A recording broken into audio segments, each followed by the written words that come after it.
Coordinateur à LDE, maintenant je donne la parole à Monsieur Omarjee pour la GUE. Madame la Présidente, merci. Monsieur le Commissaire, je vous remercie pour votre plaidoyer pour la cohésion et je retrouve le même engagement que le président Juncker en Guyane, avec lequel j'étais pour la conférence des présidents des régions ultrapériphériques.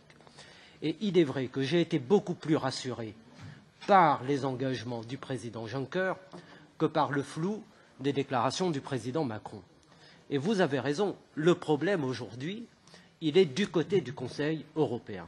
Et je crois que le Parlement et la Commission doivent œuvrer ensemble pour que la balance penche du bon côté.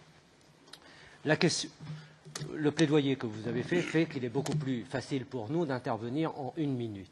Ce qui veut dire que j'ai une seule question à vous poser. Est-ce que l'impact du Brexit n'est pas un peu surévalué? Parce que nous savons qu'avec le rabais britannique, à la fin, le solde n'est pas aussi important que cela.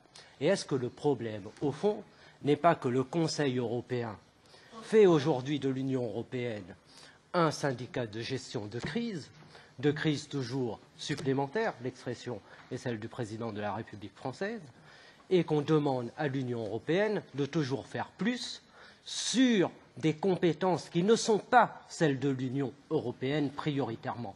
On demande à l'Europe de venir en soutien de compétences régaliennes en sacrifiant ce qui est au cœur des traités et ce qui oblige l'Union européenne, c'est-à-dire l'article 174 concernant la cohésion économique et sociale. Et c'est ce choix qui est devant nous.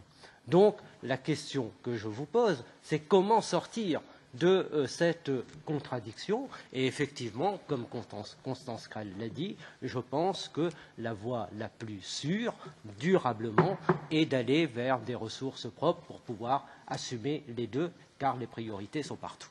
Merci. Thank you.